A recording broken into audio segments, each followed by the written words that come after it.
Welcome to the 3W podcast. I have a super great friend here with me today. Who are you? Parker Dodson with podcastvideos.com. Ba-dum-ching! I know. We brought it in-house today. We did. Because I don't know what I'm doing at all. And I love that I sat down with you and I'm like, what are we going to talk about today? And you were like, it's your show. Yeah. I mean, it is your show. I mean, we're here to help you execute it. You are the You bring experts, the ideas. But you're the expert. True. But it's better to improvise than plan ahead too far because then it feels too scripted. Agree. I do have a script, but it's super personal. Bullet pointed, which is good. I love bullet points. Bullet points is the best way to do it. I Don't agree. get too lengthy with let me read this exact sentence to you. Which I have done on a podcast before. And it feels, unless you're quoting something, then it's fine. Oh, well, I'm not quoting. I don't think But if before I it's, speak. Hey, Casey, tell me about what 3W magazine is. It's like, this person's not great at this. And so. I love this magazine, and I've had it for working on the 18th issue, and I can't even give you the short version of what the magazine is. That's incredible. But I still love it, and it does it's great. The who, what, where. It is. It does lots of great things. Yes, the 3W podcast that you all named it. We did. Helped you come up with the design of it and kept your base of the logo. Yeah, I think you did this as a matter of fact. Yeah, and a cover thing that goes on all the podcast stuff. Yeah, when we were like a team of 4. Yes. Which is not the case anymore. But I know we'll get into that. Skeleton crews are fun, aren't they? Yes. It's a multiple hat situation always. Also a janitor. Yes, 100% a janitor. That's my favorite title. Yes. Parker, how did you get here? Who are you? Oh, goodness. Short version. Because you can talk, and I love that about you, because so can I. Yes. Because I remember when I sat down with you a year ago, I was like, how did you get here? And it was like... 2 hours later. It was not a straight line. Yeah, absolutely. Yeah, which and I love. And since we're on a recording, I don't want to go long because then it gets really awkward because I have to bill you for your overage time. I know. Please don't. Which we never have. And then you can see a clock too, which is even better. So I can make sure I'm keeping myself on track. But no, I've been from the River Valley originally, moved up here for school in 2011, and have been up here ever since. So normally, would say transplant, but being from the River Valley, kind of a local at this point. It kind of counts. Plus, it's the amount of people that have moved here since 2011, and really in the last 5 years since COVID is like, yeah, you're a local. Absolutely. Sure. But yeah, love Northwest Arkansas. Love calling it home. My family's only an hour away, which is great. But yeah, my professional career started out doing commercial interior design, which has nothing to do with podcasting. Nothing close to this. Not even remotely. Which is the funniest thing. The only application that it provided me, besides being able to decorate my house and other things like that, is the ability to design these studios out, which was really cool. Right, which you 100% did. And stressed over. Didn't pay for, but was like, hey, here's a great way for us to spend money. But yes, it was, I did that for about 6 years. Had built up some, really great clients that I loved. And what I would do is, a vendor or somebody's moving into town. We've got 100 people per floor. I would come in, work with the architect, help design that space out, furnish it, all that kind of stuff. Which is a whole niche market. Oh, 100%. Yeah. Right. Somebody, I was talking to a friend a couple of months ago. Their daughter went into interior design and graduated from TCU. And everyone just thinks it's like throwing a pillow up on a sofa. But she's doing commercial design, like offices. I want to say build outs because my husband's an engineer at Crossland. So I always think build out, but whatever. So she's doing that in Chicago. And I'm like, oh, that makes so much sense. I never thought about that. Yeah. I mean, at all. You have commercial interior designers, you have residential interior designers. They're very different. Residential is kind of more of your color, pillows, fabrics, that type of stuff. Whereas commercial is mainly working with some colors, but it's the layout and the feel because... But that's a special skill. Oh, it's very interesting. Yes. There's a lot of cool software out there that can help you design things. It's a very interesting market. But while doing that, really got into, and actually this was back during college, but got into photography and videography. Primarily, just like every photographer does, a little bit of wedding stuff, which... Did you shoot some weddings? I've probably done photos for probably 10 weddings, and then I've done probably 7 or 8 wedding videos. Yeah, because that's a big deal. The video is a big deal, but those photos, all eggs, one basket. Yes.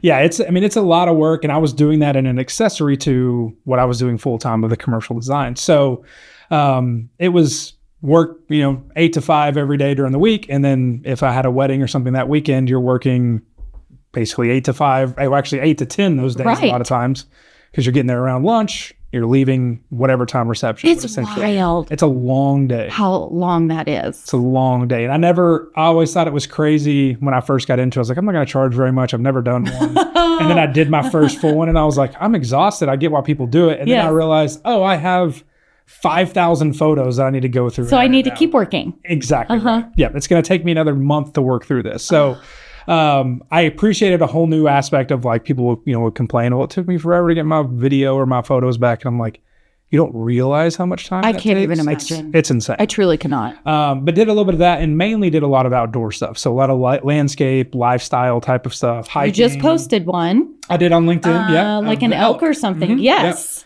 Yeah, the elk out at the Buffalo River. So I quickly fell in love with the Buffalo River area and would go out there and hike and shoot and just spend the weekend, camp, that kind of stuff. It's such an amazing resource to have. Just an hour and a half from Northwest Arkansas. It's incredible. And it's still a fairly well-kept secret.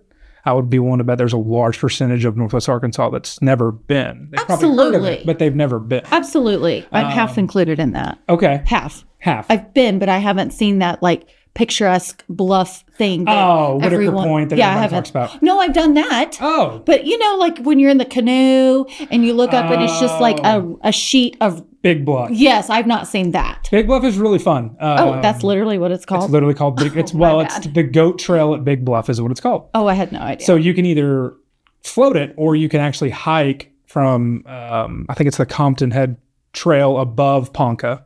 You can actually hike it and then it spits you out, I believe, like 475 feet up. And there's a trail probably, I would say at its narrowest, maybe 4 to 5 feet wide. And then it's just straight down and straight above you too. I love that for outdoorsy people. It's very interesting. I love that. But fell in love with that. So I started doing that a lot, worked with a few marketing companies. It was really fun. And I didn't want to ever make it a career because it was my passion. So it could suck the joy out of it. Exactly on accident. Right. If I'm now required to do these things, then it's going to kind of suck my joy from it. So continue to do that. Just working along. I'd just gotten married to my wife, Claire, and was just plugging away normal life. And then a gentleman named Eric Howerton called me, who you know well, called me up one day. I'd never met the man before in my life. Called me. I answered the phone. Oh, this wasn't a connection like through relationship building? No. I think you left that part out of the story a year ago. That's awesome. So he knew, somebody introduced him to me, but not like a direct type of thing. He called me and introduced himself and just kind of explained who he was and said, hey, would love to grab coffee sometime. And I'm like, yeah, sure, would love to. And knowing Eric and myself now, that was about a 4.5 hour cup of coffee. Absolutely. Because we were just talking and talking and talking. And so, we talked about this vision of an outdoors company that we were, he was wanting to do. Being Eric, he has 100 ideas at any one time. But he had found my name through that kind of outdoorsy photography that I did because he needed somebody to help capture the content that we were wanting to do. So that's how we kind of got connected, and it was just a little freelance gig, no big deal, fun and easy. Didn't hear anything from a while. So about a month later, I gave him a call and was like, hey, was just interested if you're wanting to do this still. And he said, give me a call. And he started asking me all these strange questions, like talking about podcasts and audio and video. And I was like, because what is this, 3 years ago? This phone call would have happened probably April of 2022. Yeah. Okay. Right. Because it's podcasting, while wildly popular, it just wasn't as accessible. Yes. I would say. Yes. It was just massive formats. Okay. And you had, COVID really pushed that along because people weren't interacting with people anymore. And it just continued to grow and grow and grow. And then it, as time has progressed, it's easier to go buy a microphone and get content out there. Right. So a lot of people would do it from home. But the talk of us working together was never really the podcast side of things. He just asked me those questions, which I thought was strange. But he offered me a full-time position. I kind of, had to make a pros and cons list. Still didn't know him that well. Right. Had a very comfortable career with what I was doing. But it was one of those where it's like, I don't have any kids yet. If I'm going to take a chance, like now's the time to do it. So it was like, hey, give me 8 weeks. I wanted to give a little bit extra time because 8 weeks? I knew that. Is that what you gave? I knew the team that I worked for was like, they were going to be blindsided by it. And so I wanted to make sure we had plenty of time there to like give them a heads up. I don't know if I told them fully 8 weeks in advance. I think I might have been closer to 6 that I actually told them, because I don't care. Had to work up the courage. Over a month is amazing. Yeah. Oh, it's so scary, isn't it? That was kind of my like first real job out of college, and it was a smaller team. Kind of, and you feel loyalty. You're very much a loyalty. You're kind of like a family. You know, you've gone on, you know, maybe be a convention or whatever together, and you just build like that friendship and that kind of family atmosphere. Yes. So, it was. It was interesting. Yes. But gave that, and then, started up in June of 2022, started working. Okay. And I met you at Mercy. Yes. So how new podcast? Was it the Catfish Corn Dog? Yes, at the Catfish Corn Dog and Cornhole, which I'm probably butchering that, which I shouldn't, being on the board, but I just can never remember. No, oh, Catfish Corn Dog and Cornhole. Yes, that's where I met you. So that was 2022. If you say so. I think, and I believe that event's August, correct? July. End of July. June. So it might have been the first time that I met you, might have been 2023. Okay. Yeah, I haven't been to Catfish in 2 years. Okay, yeah. Ironically. So it would have been, probably that. Okay. Because that'd be 2 years ago. 23 would have been a week. Yes. Okay. Started working. The company was Get Outfitters, where I worked out of as being the only employee in this company that existed. Was White Spider, which was Eric's company, had a little podcast studio just over by kind of the Bonefish and Grubs area. Yes. Pinnacle. Have I told you the story on that space? Okay. So I have an 11-year-old. Was I pregnant? No, different kid. I would say 12 to 15 years ago, if not longer, somewhere in there. We were looking for office space. That was one of our office space options. Oh, really? And the only reason we didn't sign it is because you had to walk outside and into the other building to use the restroom. That was the only reason we never signed it. Yep. So when I went to record a podcast with Brooke, ironically, for Mercy, again, I had the address and I'm like, this is weird. Yeah. And I went in and I was like, oh my gosh, I know this space upside down. Yeah. Yep. And so funny. That was what I worked out of, because they had a little makeshift studio that they were doing there. They were doing kind of a podcast for, one, it was a little bit for fun, but two, it was kind of client education of, hey, Walmart just said this is what it means to your product. This is what we're going to do. So that's where I worked out of, but I spent 14 of the first 15 days on the water, either wake surfing, fishing, floating, whatever. Rough gig. Just building all this content. Yeah. My wife was like, so what do you do? Because you're on the lake, you've worked there for 3 weeks. You've been on the lake 14 of those days, and you're just kind of hanging out, taking photos all day, and nobody works with you. And I'm like, if the check cashes, as long as I'm getting paid, it's fine. But it very kind of quickly became, Eric, as anyone who knows Eric traditionally does, is like, hey, I have this idea, which was, he had the domain podcastvideos.com. He's like, I want to take what we're doing with White Spider and offer this to other people. So I spent from, really still June at that time, through to February of that next month. I spent kind of 6 months there, really just helping White Spider do their stuff. Very word of mouth, talking about who we are, what we did. Anybody that came in that Eric sent in, I would help do their recording. And really start establishing that process. How do we edit? How do we do all this kind of stuff that you would need to do for more clients? Did your photography video background help? It did, yes. So you knew what you were doing-ish? Yes. Okay. So the first thing I did was kind of revamp the studio they had. They were like recording with cell phones, and it was this acoustic curtains. And Eric had built this like WWE cage type of thing on the table that had the lights. And I'm like, we got to work on this. So kind of redesigned the space that we had there, repositioned the table, had the TV at the end, redid the curtains that were around it for sound. Because as you know, in that space, it's literally walk in, there's a loft midway through with a space and a space. And the studio was downstairs, we sat upstairs.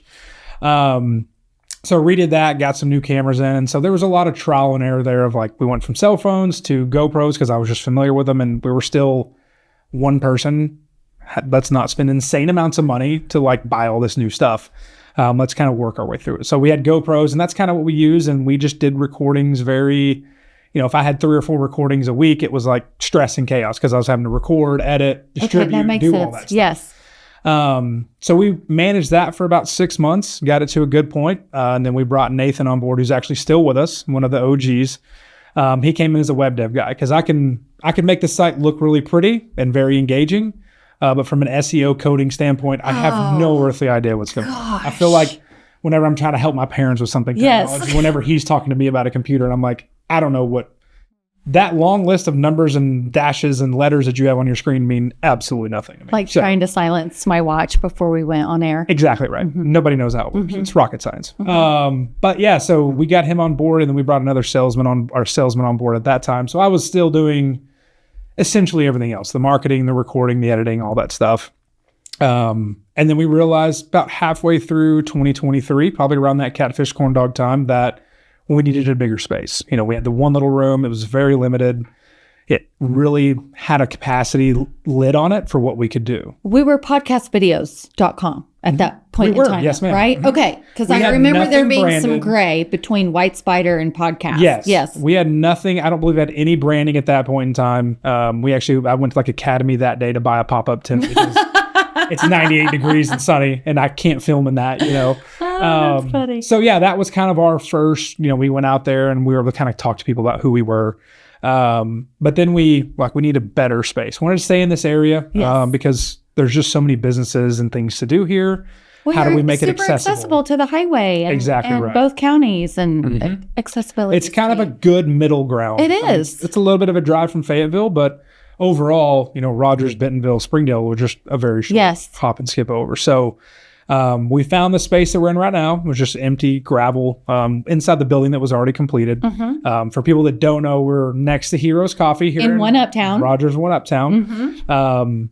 Just to the left of the main staircase there. So we found this, was gravel, went ahead and tapped into my resources that I had of previous education. And so took a piece of grid paper out and just kind of drew out like, hey, these are some initial studio design concepts of what this space could look like. And so sent it over to the architect and they just started building. So that was a stressful moment. I'm sure it mainly was for Eric because he was fully trusting me to have these weird ideas like everything is controlled from the front. There's nobody in the room with you while you're recording. And then all the equipment and all the wiring has to get into that room somehow to run all these cameras and microphones. So but you're like a wizard. All of the wiring and everything actually runs up through the ceiling, down a pipe, down the front, and then into a control center. So there was a lot of ideas that were like, I think this will work. Let's try it. And so that's what you have to do with a new business. Absolutely. We were supposed to be in November of 23. Okay. And then quickly started getting we're having a little bit of delays getting permits, yada, yada, yada. For me, I was really, really excited about November because my first child. I was like, you were having a baby. You were literally giving birth to this. And Claire was giving birth to your baby. Yes, absolutely. So like January 4th is my wife's birthday, but was also his due date. And so I'm like, okay, that's fine. I'll give me a couple months to work these kinks out and have a baby, and then I can help. And so building delays. And then he came early. So I actually was in I'll never forget it because I was in the hospital the day after he was born. And I got a text from the contractor that was like, hey, y'all can start moving in. And I thought, that is so great. Cool. This is so great timing. Yay! And we'd already bought all the equipment. So it was all sitting at the old space.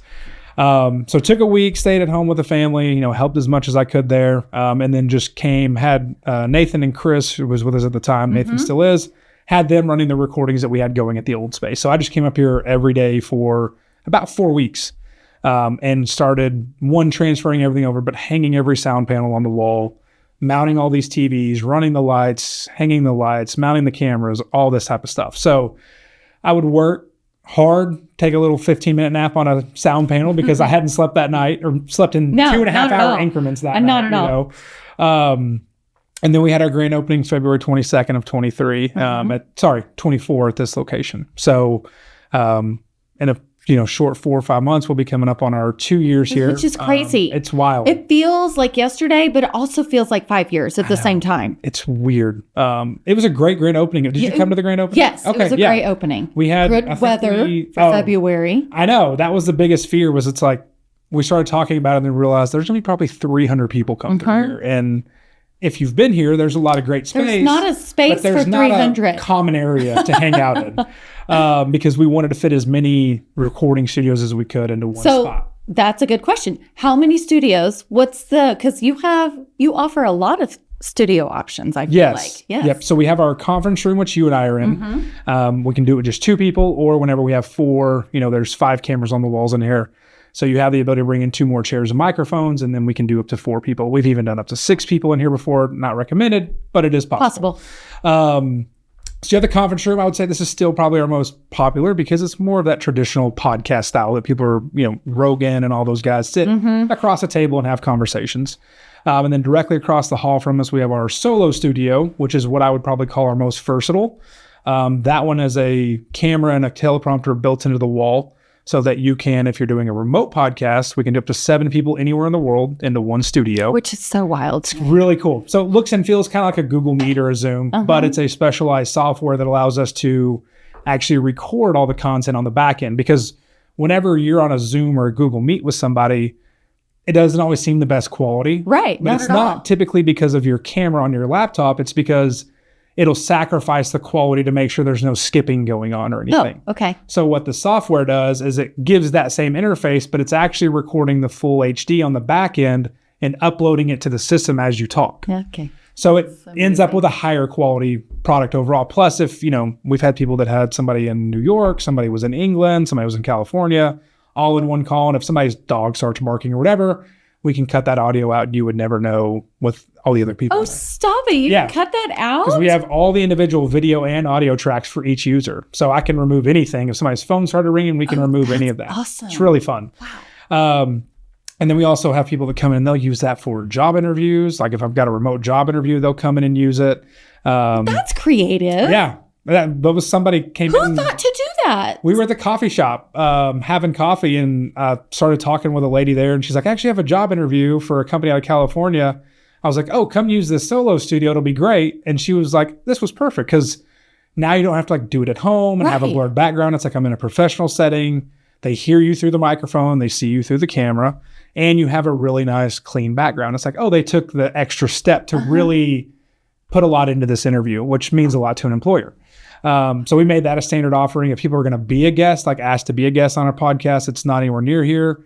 They can come and actually use it as just guests. We call it just studio time. So there's no recording. Okay. We just get you into the whichever platform that host uses. And so if Caller Daddy calls, you could easily we can easily go do that over here. A guest so right great. There. Yep. So great. So that is the solo, and then we just recorded our first audiobook in there a couple months ago. So it's great. It's not just podcasting. Oh no. Which we will dive into in the We'll definitely dive into. Yeah. Oh my gosh. But then you have the News Studio, which you've been in, and I've done that one too. A lounge studio as well. And I do the lounge one a lot. Yep, the 4 leather armchairs, and so we're continually making upgrades to all the cameras and everything to make it even more high end.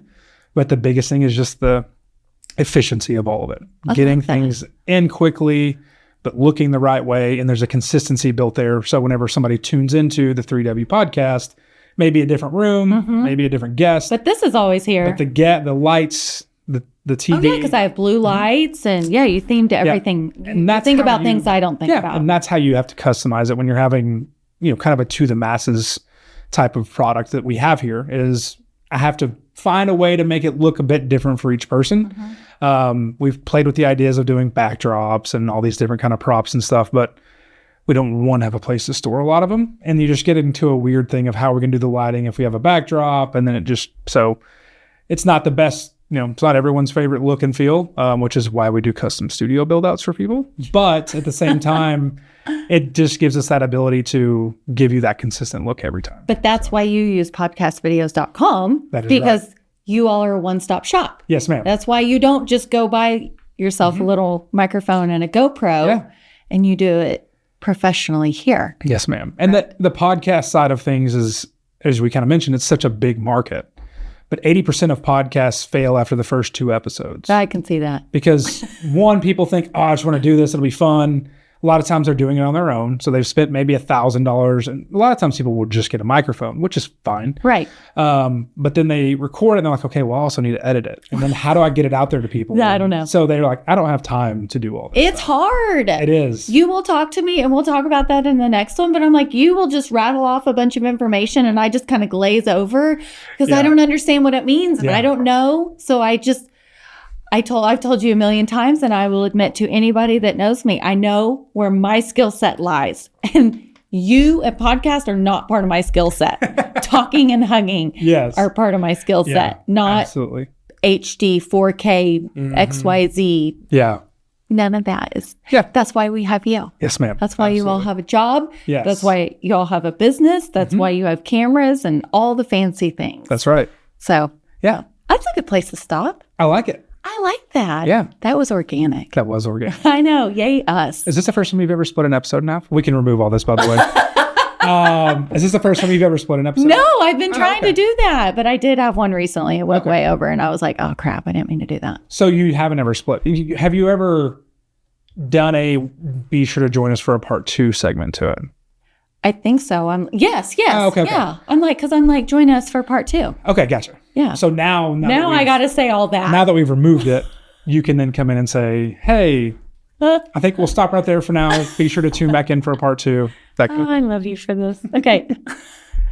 Okay, I'm sorry if y'all are laughing I'm laughing because Parker makes me laugh, but that's a good place to stop. Thank you for suggesting that. Absolutely. Join us for part 2. We are going to dive into all things podcast videos. 2 things left to say. Don't forget to stop by your local Walmart and pick up your Hershey salty snacks. Skinny Pop. I can't believe you didn't bring me any. I know. I'm so lame. I keep all the product at my office and in my car. It's the only reason I said yes, because I was like, I know who our sponsors are. She's going to bring me the Dodds pretzels. And I didn't get it. I got to wait for Halloween tomorrow. The worst. You're going to have to edit that out now. It's fine. Or actually, we'll just keep it in because it's who we are. It's fine. But yes, go get your Skinny Pop, your Dot's Homestyle Pretzel Cinnamon Sugars where it's at, and your Pirates Booty. Okay, keep inspiring a culture of giving. See y'all.